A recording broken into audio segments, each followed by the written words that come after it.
Muy bien, el día de hoy vamos a hablar particularmente de lo que se conoce como la teoría cinética de los gases.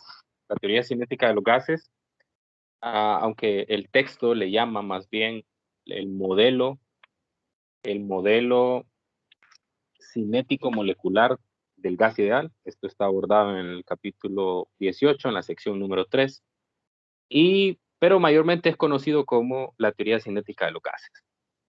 Entonces, en esta sección, pues vamos a hacer una conexión entre las variables de estado macroscópicas de los gases ideales que hemos estudiado antes, ya sea la presión y la temperatura y el volumen, con el comportamiento microscópico de los gases. O sea, es decir, cómo se explican las variables macroscópicas a partir del estudio individual del movimiento y de las características que tienen las partículas que componen ese gas.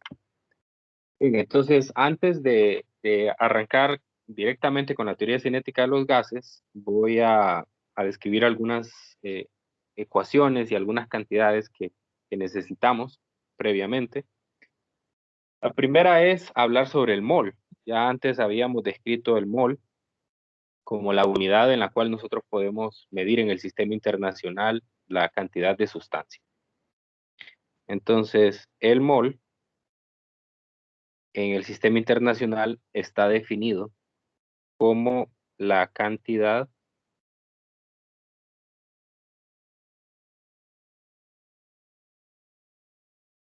de sustancia que contiene tantas entidades, ojo con eso, entidades elementales como átomos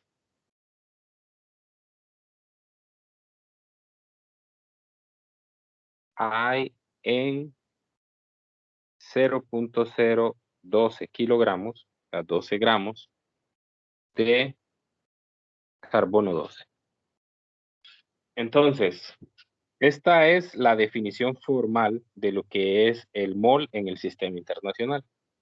Entonces, uno toma 12 gramos de un isótopo del carbono, que se llama el carbono 12, y entonces la cantidad de átomos que hay en esos 12 gramos, eso es a lo que se le define como un mol. O sea, quiere decir que si yo cuento la cantidad de átomos que hay allí, ese va a ser el número de átomos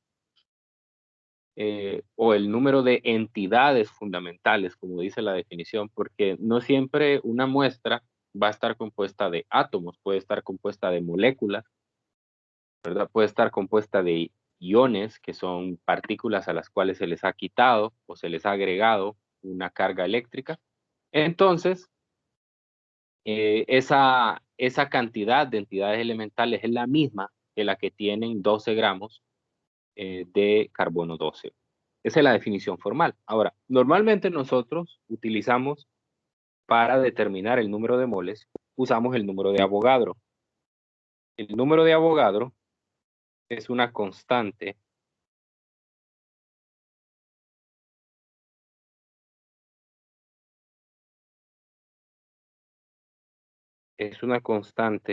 que denominamos como n sub a mayúscula.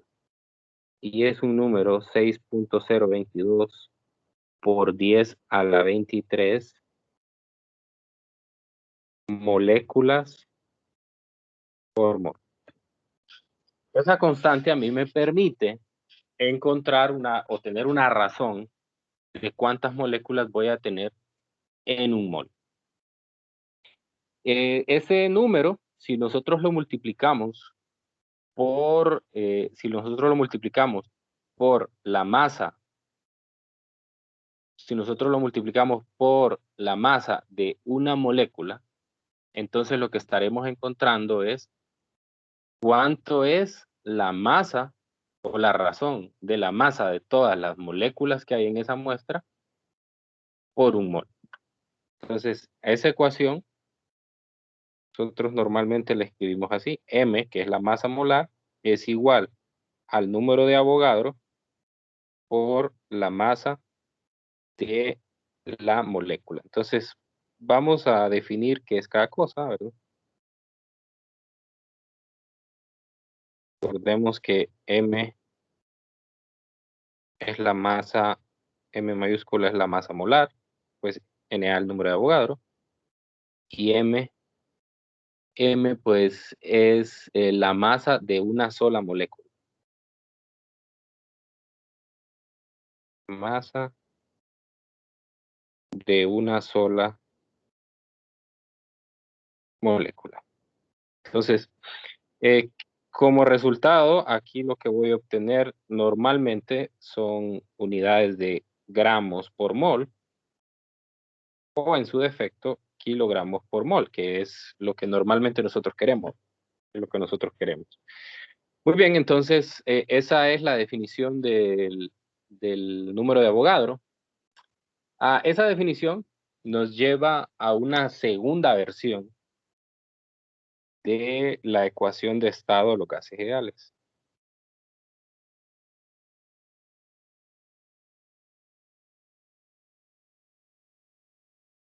Esa nueva versión,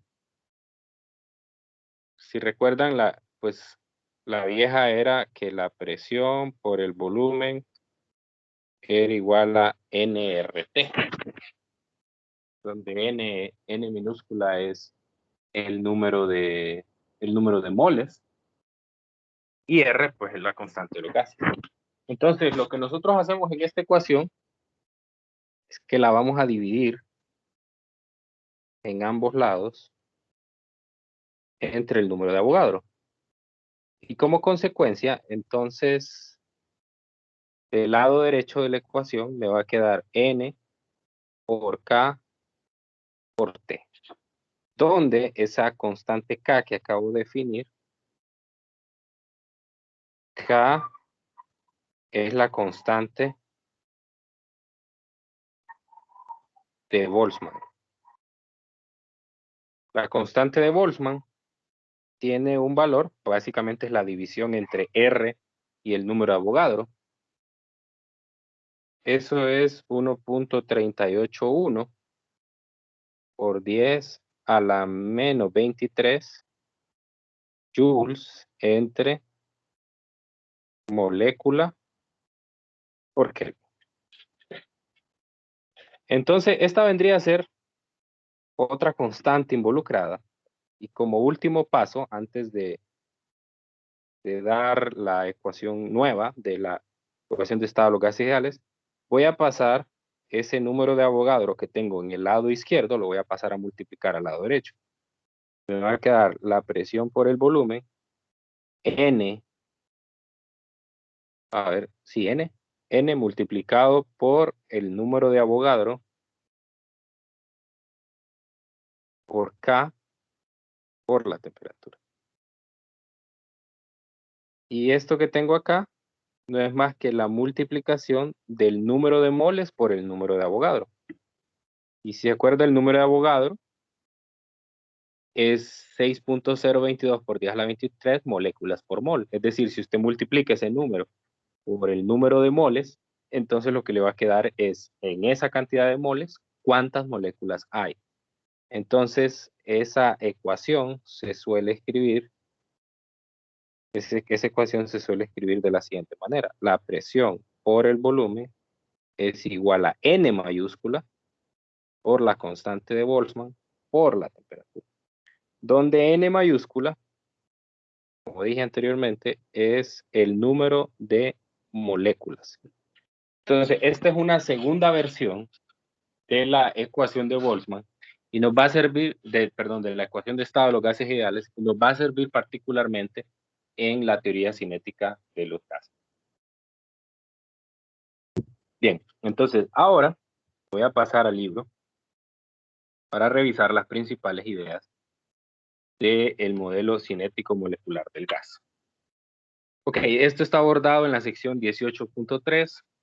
Lo voy a hacer así, revisando el libro y comentando, Pues porque hay muchas cosas que discutir y creo que me tomaría mucho más tiempo si yo me pongo a escribir todo. Está muy bien explicado en el libro y solamente pues voy a ir comentando. Bien, lo primero es de la teoría cinética, que tiene varias suposiciones o varias ideas previas que permiten hacer este tratamiento. La primera, pues es que nosotros vamos a definir al volumen del recipiente como V mayúscula. Y si se fijan, es la misma V o V que venimos usando anteriormente para el volumen del gas. Y eso se debe particularmente, voy a ir apoyando los comentarios con la simulación que ya hemos estado usando antes, ustedes usaron el fin de semana en la actividad interactiva. Entonces, cuando uno bombea una cantidad de gas o de partículas de gas en un contenedor, pues lo que sucede al cabo de una pequeña cantidad de tiempo es que todas las moléculas empiezan a ocupar el espacio del contenedor. Entonces, eso quiere decir que el volumen del contenedor es igual al volumen de la muestra de gas. Eso en principio. Entonces, ese contenedor o el recipiente va a tener un número muy grande de moléculas, donde el número de moléculas es igual a N mayúscula, como ya vimos antes. Todas son idénticas, eso es importante, ¿verdad? Y cada una tiene una misma masa. Entonces, en el simulador que nosotros tenemos, podemos representar eso de dos maneras. Tengo dos tipos de partículas en este simulador. Tengo partículas livianas y tengo partículas ligeras. Lo que me dice esta suposición es que yo no voy a tener esto. Si se fija, cuando yo meto otro gas ahí, la cosa se pone un poco más difícil, ¿verdad? Porque empiezan a haber, pues obviamente hay colisiones, pero esas colisiones pueden darse entre las mismas partículas o entre la otra partícula. Entonces la cosa se pone muy complicada. Por lo tanto, nosotros en la teoría cinética solo trabajamos, bueno, a usar las rojas mejor, solo usamos partículas pequeñas, ¿verdad? Que tienen una composición igual. Es decir, es un número muy grande de moléculas idénticas y cada una con la misma masa, que es m minúscula. Además, las moléculas se comportan como partículas puntuales, eso lo podemos ver en la simulación, y su tamaño es pequeño en comparación con la distancia media entre las partículas y las dimensiones del recipiente. Entonces, son partículas que se tratan como puntos, o sea, no consideramos cuál es el volumen que tiene la partícula. Las moléculas están en constante movimiento, eso es bastante obvio en el simulador. Están en constante movimiento y las moléculas además chocan ocasionalmente con las paredes del recipiente. Eso se puede ver claramente en la simulación. Y de hecho, en la actividad interactiva número 6 que hicieron el fin de semana, se les hace una pregunta inicial respecto a esto. Se les pregunta el por qué cuando nosotros bombeamos una cantidad de, de partículas, el medidor de presión nos está dando ya un valor, sin necesidad de hacer algún cambio. Y eso es particularmente, pues, porque las moléculas están chocando contra las paredes. Y eso es lo que está midiendo la presión, la cantidad de fuerza por unidad de área que están ejerciendo esas colisiones. Otra situación con esas colisiones es que son perfectamente elásticas. El hecho de que sean perfectamente elásticas implica que cuando una molécula choca con otra o contra la pared, sobre todo contra la pared, eh, son choques que simplemente lo que hacen es modificar la dirección del movimiento de forma opuesta. Es decir, que si la partícula viene con una determinada dirección en X, entonces lo único que va a pasar es que se va a cambiar el signo, pero que la magnitud de esa velocidad va a seguir siendo la misma. Entonces, esa es la tercera suposición que hace el modelo. Y la cuarta y última es que las paredes del recipiente son rígidas y de masa infinita, entre comillas, y no se mueven. Entonces, en este caso, los choques de las moléculas contra las paredes, pues no hacen no hacen o no logran que se muevan las paredes, a menos que la presión sea extremadamente grande. Entonces, en ese rango no nos vamos a mover, o sea, en el rango en el cual eso es extremadamente grande y se puede conseguir en la simulación. Si usted agrega calor y eventualmente pues la presión va a aumentar tanto eh, que la, que la tapadera del contenedor pues va a salir volando. ¿Sí? Imagino que han de haber explorado esto porque se pusieron a jugar con el simulador y no hicieron solo lo que se les pidió en la actividad interactiva. Y ahí está, ¿no? Eso es lo que me dice la teoría cinética que no pasa, ¿verdad? En el caso normal o en el rango en el cual nosotros vamos a trabajar.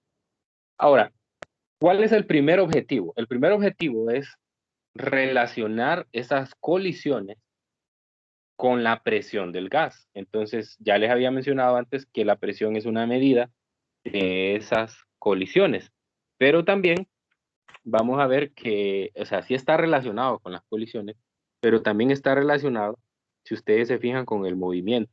Es decir, si yo enfrío este gas, enfriarlo significa ralentizar el movimiento.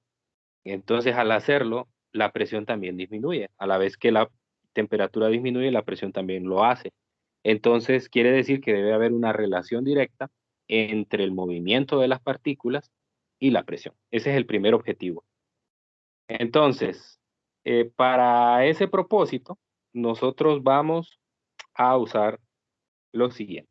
Vamos a considerar el choque de una partícula contra una pared. En este caso, por referencia, se coloca que la pared está en el eje y la partícula pues se viene moviendo de derecha a izquierda a encontrarse contra la pared. Como el choque es perfectamente elástico, entonces sucede lo siguiente. Voy a comentar aquí.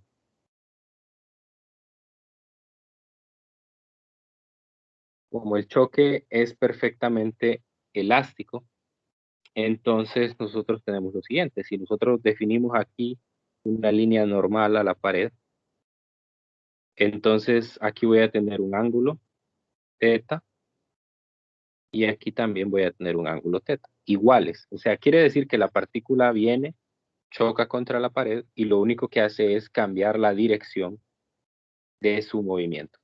Si se fija, como el choque es contra la pared que está en el eje Y, entonces en la coordenada en Y, la velocidad no cambia.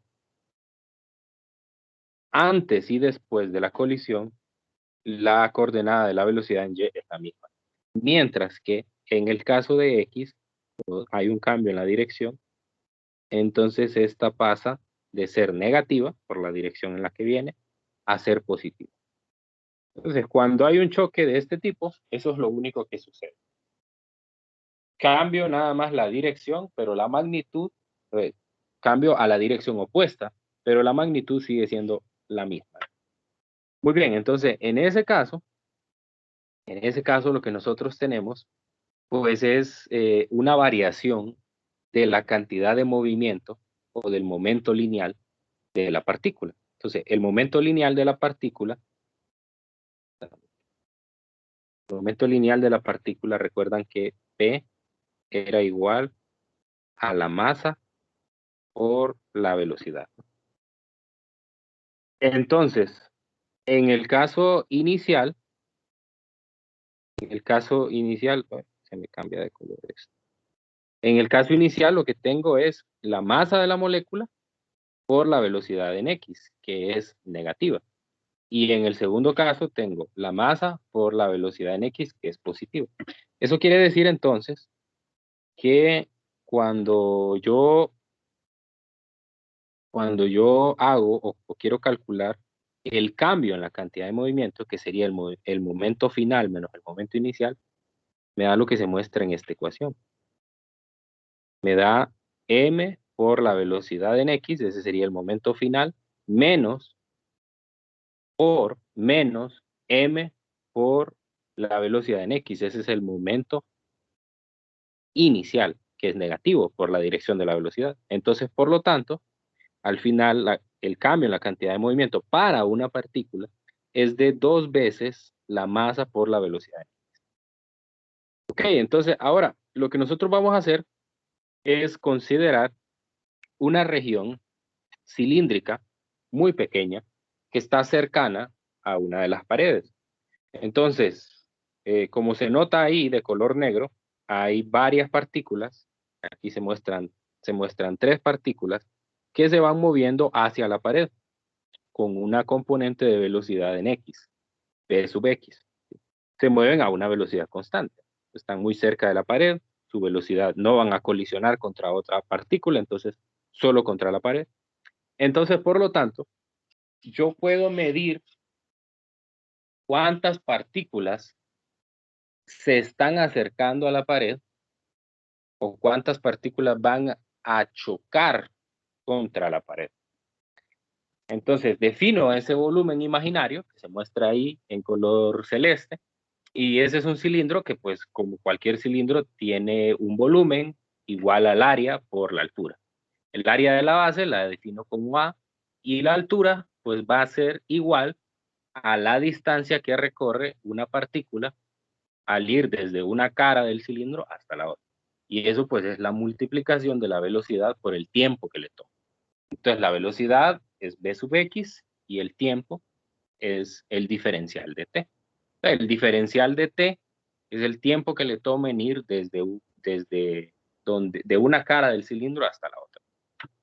Bien, con eso en mente, nosotros vamos a poder escribir esta ecuación que está aquí. Entonces, vamos a entender qué significa esa ecuación. Esa ecuación tiene varios componentes. O bueno, ¿qué es en general? En general, esto es el número de partículas o el número de choques que hay contra una pared. El 1/2 es un término probabilístico. Si yo tengo 2 paredes, la probabilidad de que una partícula choque contra una pared es la misma que choque contra la otra. Porque si se fijan en la simulación, el movimiento es bastante aleatorio. Entonces, tengo la posibilidad de chocar con una o con otra pared. Ahora, pero hay partículas que están más cerca de una pared que de otra, ¿no? Entonces, por eso, digamos que en principio el 50% va a tener la probabilidad de chocar contra una pared y el 50%, el otro 50%, de chocar contra la otra pared. Así que ese 1/2, como les digo, es una cantidad que proviene de la probabilidad de chocar contra una pared. Luego aparece el cociente n mayúscula sobre v. O sea, es una razón de cuántas moléculas hay en ese cilindro que yo acabo de definir. Es como una especie de densidad de moléculas. ¿Cuántas moléculas hay por unidad de volumen? Y el término que aparece en el segundo paréntesis, A por B sub X por diferencial de T, eso representa el volumen del cilindro. Entonces, quiere decir que si yo multiplico, o bueno, que si yo divido el área del cilindro entre el área total de las moléculas, entonces eso me va a dar la cantidad de choques que hay contra una pared. Y si lo multiplico por n mayúscula, eso me va a dar la cantidad de partículas que están chocando contra una determinada pared. Entonces, ya con eso, recuerda que tenemos 2 términos. Tenemos esta es la cantidad de choques que hay contra una determinada pared, y luego teníamos otra ecuación que era esta. Este es el cambio en la cantidad de movimiento, era 2m por la velocidad. Ahora voy a definir el cambio en la cantidad de movimiento. Diferencial de Px. Entonces, ¿qué es lo que hago? Multiplico la cantidad de partículas que están chocando. Esta es Esto es la cantidad de partículas. Entonces,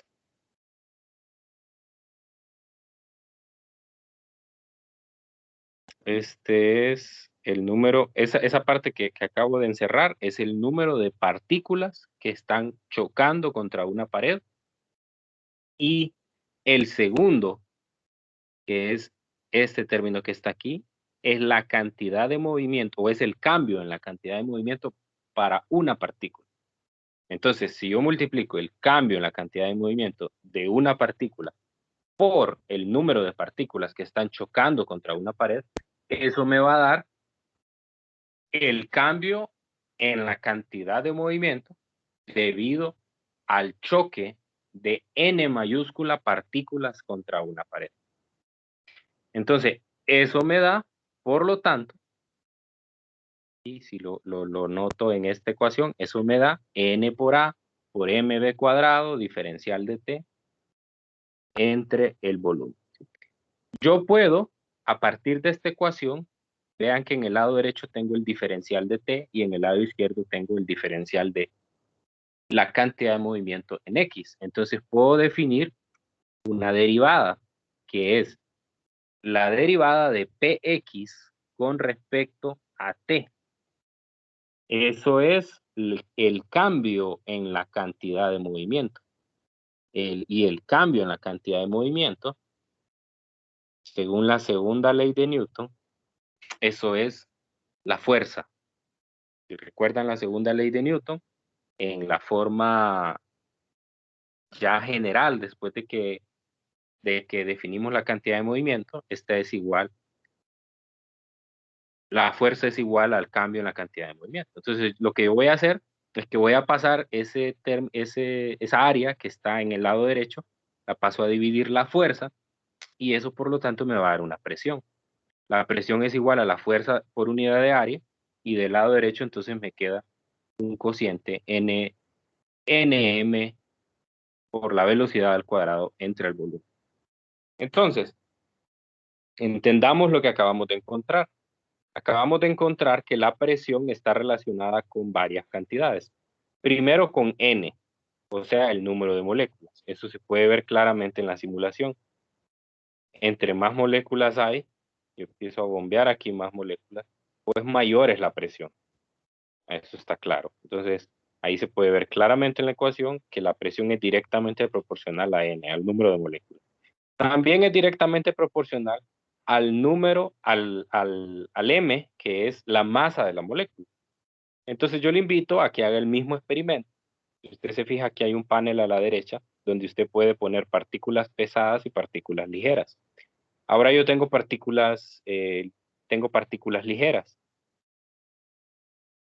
Entonces haga una cosa, haga el experimento y ponga una determinada cantidad de moléculas. Aquí usted puede ir sacando, quitando, poniendo, digamos, puede poner 180, por decirlo así, 180. 180 moléculas ligeras y anote el valor de presión. Si se fija es 67, por ahí 67.1, por ahí más o menos. Anda cambiando un poco. Ahora abra en otra pestaña el simulador, reinícielo y meta 180 partículas, pero ahora pesadas. Y se va a dar cuenta que la presión con 180 partículas pesadas va a ser más grande. Va a ser más grande porque la presión es directamente proporcional a la masa de las partículas. También es directamente proporcional a la velocidad al cuadrado de las partículas. O sea que entre más rápido se mueven las partículas, mayor es la presión, y entre más lento se mueven, menor es la presión. Entonces eso lo puedo conseguir aquí directamente agregando calor o enfriando. Si agrego calor, entonces la presión aumenta, las partículas se mueven más rápido y la presión, entonces, por lo tanto, es más grande. Si enfrío, las partículas se mueven más lento y la presión se hace más pequeña. Y pues obviamente es inversamente proporcional al volumen, pero esa relación ya la habíamos estudiado con la ecuación de estado lo que hace ideal.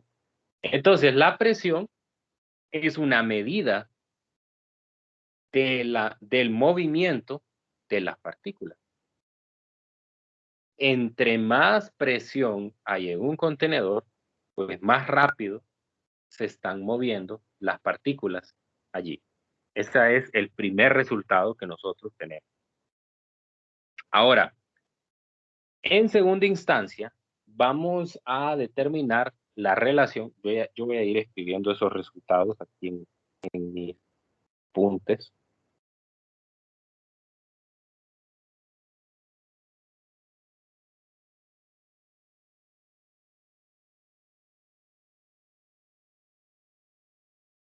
Entonces, el primer resultado que tenemos de la teoría cinética es este, que la presión es igual a la fuerza por unidad de área y es igual N por M por Bx al cuadrado sobre B.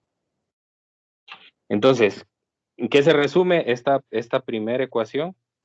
Se resume en que la presión ejercida por el gas depende del número de moléculas por unidad de volumen, de la masa de la molécula y de la rapidez que tienen las moléculas.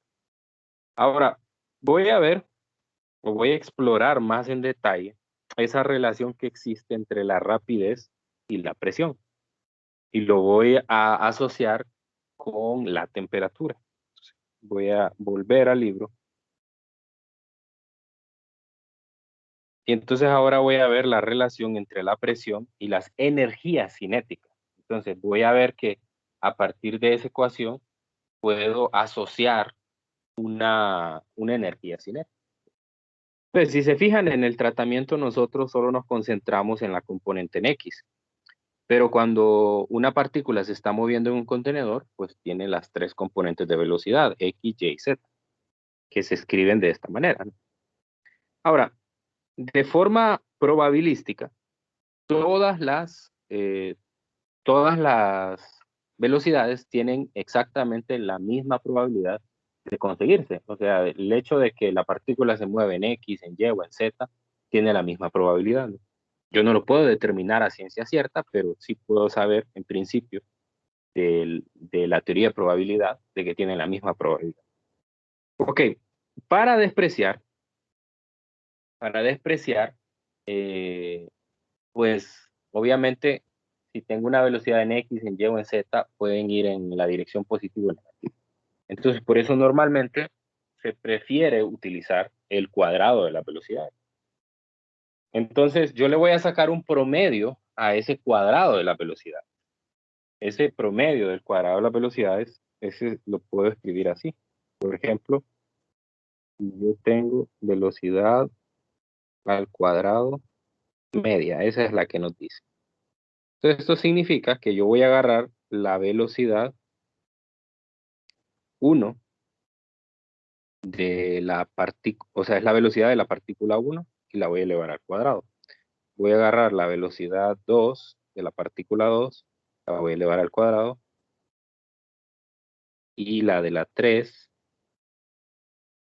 y así sucesivamente hasta llegar a la velocidad de la enésima partícula al cuadrado, y eso lo divido entre n. Entonces, eso significa la velocidad al cuadrado media.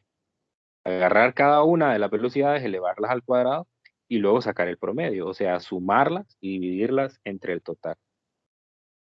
Entonces, una vez conseguido eso, yo lo puedo hacer para todas las componentes, pero como les dije antes, todas tienen la misma probabilidad. Entonces, no hay una diferencia real entre las direcciones X, Y y Z. Entonces, las rapideces moleculares normalmente son muy altas y no hay efectos gravitacionales. Entonces, lo que en principio podemos decir es que las velocidades son exactamente las mismas. Las velocidades promedio, ¿no?, son las mismas. Entonces, por lo tanto, yo bien puedo escribir la ecuación anterior de esta manera. La velocidad en x al cuadrado es un tercio de la velocidad media, ¿no? Entonces, en ese caso, si yo sustituyo eso en la ecuación, en la ecuación anterior de la presión y mando a multiplicar el volumen al lado izquierdo, entonces me va a quedar esto. Me va a quedar ese, donde un tercio proviene precisamente de igualar las velocidades. Y aquí yo le agregué ese número 2 que ven en azul, porque pues no aparece correctamente en el libro, aparece un 1 y debe ser un 2. Entonces lo que se hace es que se multiplica y se divide la ecuación por 2. Entonces, eso me hace que yo tenga un término de energía cinética, pero de traslación. Entonces, este término de acá, entonces es una energía cinética de traslación. Una energía cinética de traslación. ¿Por qué? La partícula se está trasladando ya sea en X, Y o Z, ¿sí? No está rotando. Entonces, esa energía cinética de traslación, pues yo la puedo asociar con la ecuación de estado, ¿sí? Entonces, a esa energía cinética de traslación, si se fija, me aparece el N también, el N mayúscula. Cuando yo multiplico el N mayúscula por eso, por la energía cinética de traslación, lo que me da es la energía de traslación total que tienen todas las moléculas. Entonces consigo esta ecuación, que PV es igual a 2/3 de la energía cinética de traslación de todas las moléculas. Pero PV, recordamos de la ecuación de estado, los gases ideales, que es igual a nRT, donde nRT proviene de la ecuación de estado, el número de moles por la constante de los gases por la temperatura. Entonces puedo igualarlas y eso me lleva a esta ecuación. Es un resultado muy interesante y es que la energía cinética de traslación de todas las moléculas está directamente relacionado con la temperatura. O sea, entre más caliente está un gas, mayor es su energía cinética de traslación y entre más frío está, porque recuerde que estas son temperaturas absolutas, siempre van a ser positivas. Entre más, frío está un gas, menor va a ser su energía cinética de traslación. Eso es muy evidente en la simulación. Si usted calienta el gas, entonces se van a mover más rápido las partículas y la temperatura va a aumentar. Si usted enfría el gas, se mueven más lento las partículas y la temperatura es más pequeña. Entonces, ese es el segundo resultado importante y lo voy a colocar aquí en mis apuntes. K traslacional es 3/2 de nRT. Está relacionado con la temperatura. Y el siguiente cálculo tiene que ver con que yo divida esa ecuación entre el número de átomos. Recuerde que n mayúscula es el número de átomos, entonces yo divido ambos lados de la ecuación entre el número de átomos. Si K traslacional, que es el K de todas las moléculas, lo divido entre todas las moléculas, lo que me da la energía cinética de traslación de una sola molécula. Y del lado derecho, pues me queda 3/2 de nRT dividido entre n. Okay. Entonces, recordamos de lo que vimos en la clase de hoy, que n mayúscula es el número de moles por el número de Avogadro. Entonces, lo que hacen aquí es dividir o encontrar qué es n minúscula, que es lo que me apareció aquí en la ecuación anterior, n minúscula entre n mayúscula, y eso es el recíproco del número de Avogadro. Entonces, sustituyo en la ecuación anterior, me va a quedar R sobre NA, pero nosotros ya vimos que R sobre NA es la constante de Boltzmann, la constante de Boltzmann. Entonces, eso es lo que se hace a continuación aquí. Se introduce la constante de Boltzmann como R entre NA y al final da 1.38 por 10 a la menos 23. Entonces, eso me da un segundo resultado. Me da que la energía cinética de traslación media de una molécula es igual a 3 medios de K por T, ya utilizando la ecuación de estado como nosotros la vimos al inicio de la clase. Eso proviene de algo que se conoce como el principio de equipartición de energía. Les voy a anotar el resultado aquí. Es un medio de la masa por la velocidad cuadrado media es igual a 3 medios de K por T. Voy a separar esto a propósito. K por T entre 2 más K por T entre 2 más K por T entre 2. Obviamente, si sumo esos 3, me va a dar 3 medios de K por T. Entonces, este primer término está asociado con la traslación en X. Este segundo término está asociado con la traslación en Y. Y este tercero está asociado con la traslación en Z. Eso quiere decir que la partícula tiene la libertad de moverse en 3 direcciones sin favorecer ninguna sobre la otra. Entonces, esto significa que tiene 3 grados de libertad. Así se le conoce. 3 grados de libertad. Bien, entonces, hay un principio que se conoce como el principio de equipartición de energía. Desde el nombre ya tenemos una idea, dice equipartición, o sea que no hay una dirección favorecida. Entonces, lo que el principio de equipartición de energía me dice es que cada grado de libertad aporta a la energía de la molécula un medio de K por T.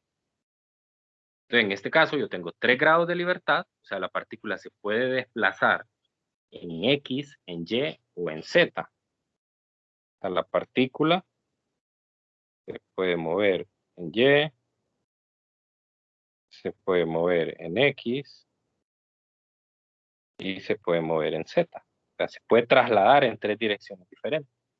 Entonces, cada una aporta, ese traslado de cada una aporta la misma cantidad de energía, un medio de K por T.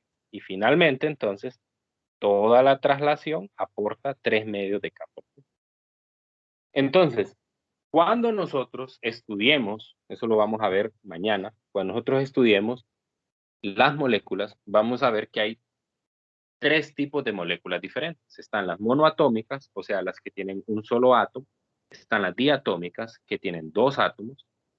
Y están las triatómicas, que tienen, bueno, en general, las poliatómicas, que tienen más 3 o más átomos. Entonces, para cada una de ellas, nosotros vamos a ver que existen grados de libertad diferentes. Entonces, imagine que usted agarra una molécula que es puntual, en el caso de las monoatómicas, viene y va a chocar con otra idéntica, ¿sí?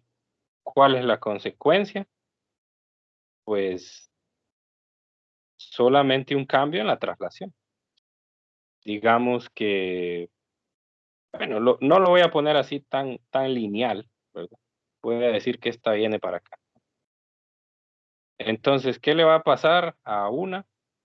Bueno, cuando choquen, probablemente esta molécula se va a ir para acá y probablemente la otra se va a ir para acá. Pero ¿qué pasa con la colisión?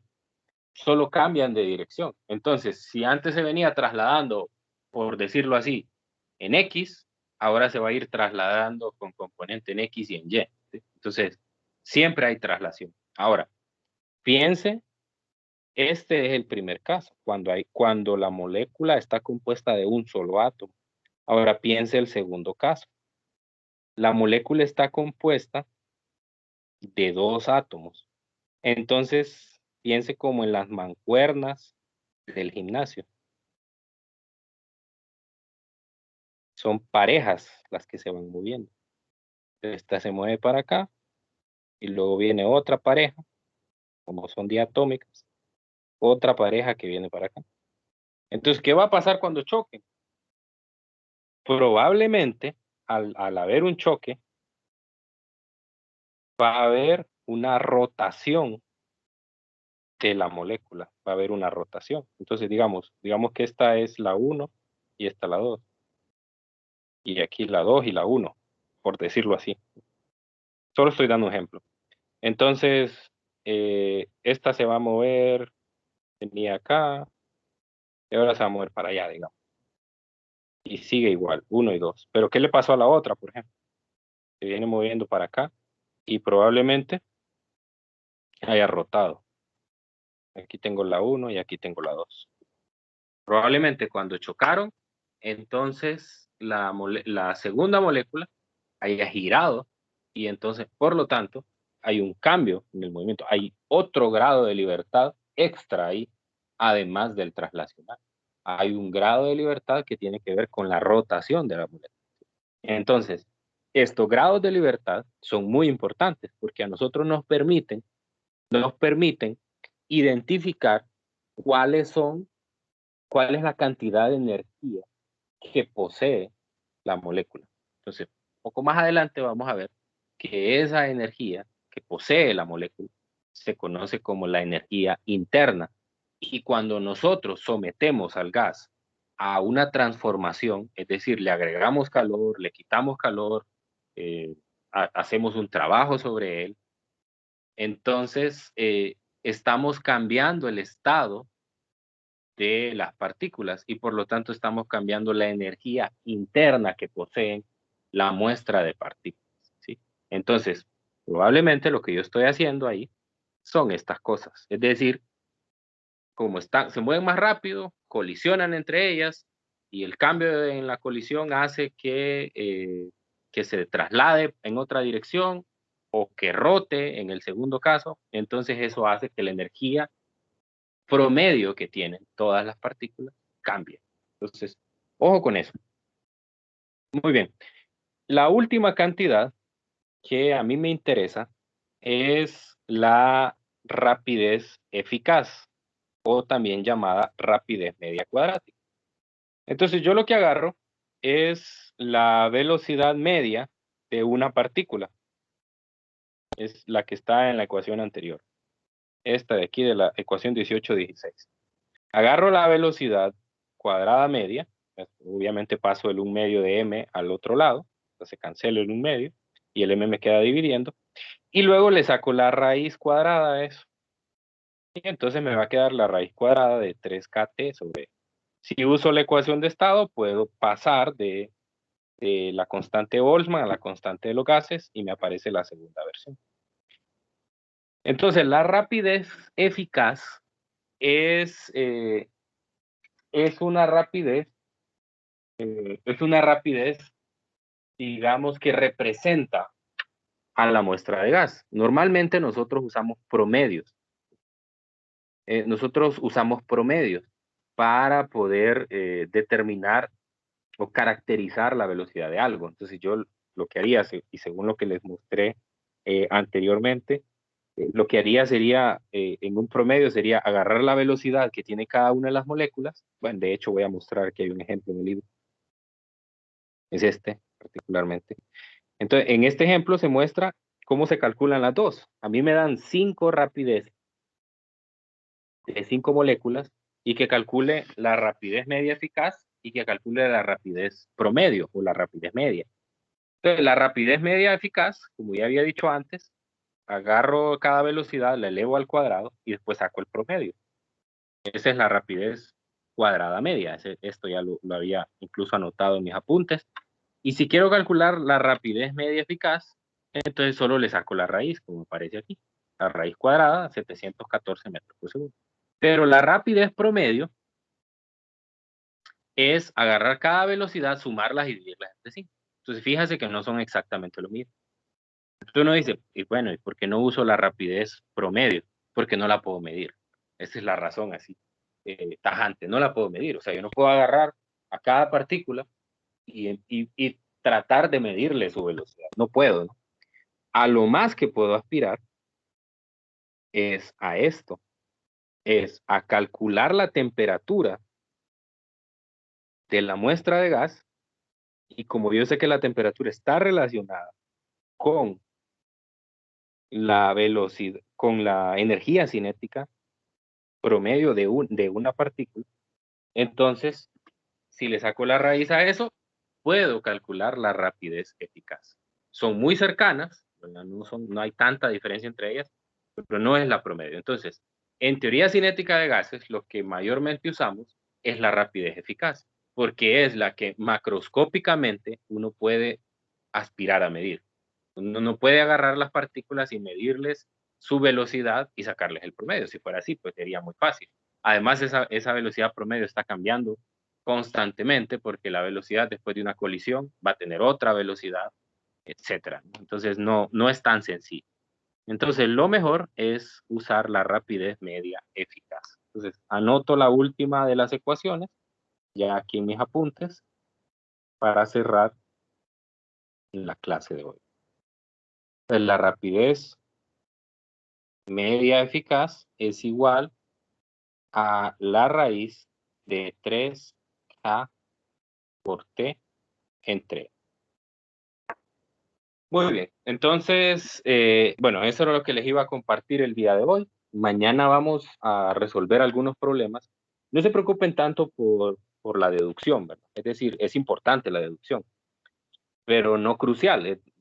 Pues tampoco yo le voy a poner problemas donde usted tenga que hacer cálculos así similares de colisiones y todo esto, ¿verdad? Sino más que todo la idea es usar las ecuaciones obtenidas, por eso yo las anoté aquí en mis apuntes. Estas ecuaciones que yo anoté aquí son las que nosotros vamos a ir utilizando. Pero obviamente para saber en qué contexto aplicarlas, hay que manejar muy bien la teoría.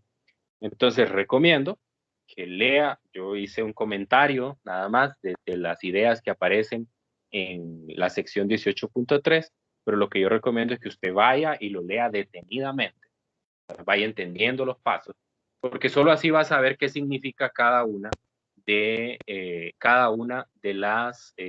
las cantidades que están relacionadas con estas ecuaciones y en qué contexto aplicarlo. También recomiendo mucho el RESNIC, creo que tiene una explicación mucho más detallada de la teoría cinética de los gases. Entonces recomiendo que vayan al RESNIC y revisen la sección equivalente de este. No recuerdo exactamente cuál es el número de la sección, pero vayan y ahí pues en el índice ustedes van a poder encontrar cuál es la sección. Bien, veo en el chat que hay un comentario, no sé si lo puedo leer, a veces no me deja ver, a veces no. Ah, ok. En el control de, bueno, los de la lección, recuerde que cada lección, bueno, en este segundo parcial, cada lección está compuesto de dos capítulos. Entonces serían los capítulos 17 y 18. A 18 lo terminamos miércoles, por ahí, seguramente. Ya el miércoles terminamos este capítulo porque solo hace falta una sección más, que es la 18.4. Entonces, de aquí al miércoles ya terminamos el capítulo 18. Solo del capítulo 18 solo se van a evaluar hasta la sección 4. Ya la sección 5, las 5 y las 6 no entran en el examen, ni en el control de lectura, ni en ninguna actividad de la clase. Entonces, esos son los dos capítulos. El capítulo 17 entra completamente y pues es este viernes. Recuerden, es este viernes. Bueno, no sé si alguien más tiene alguna pregunta antes de cerrar la clase.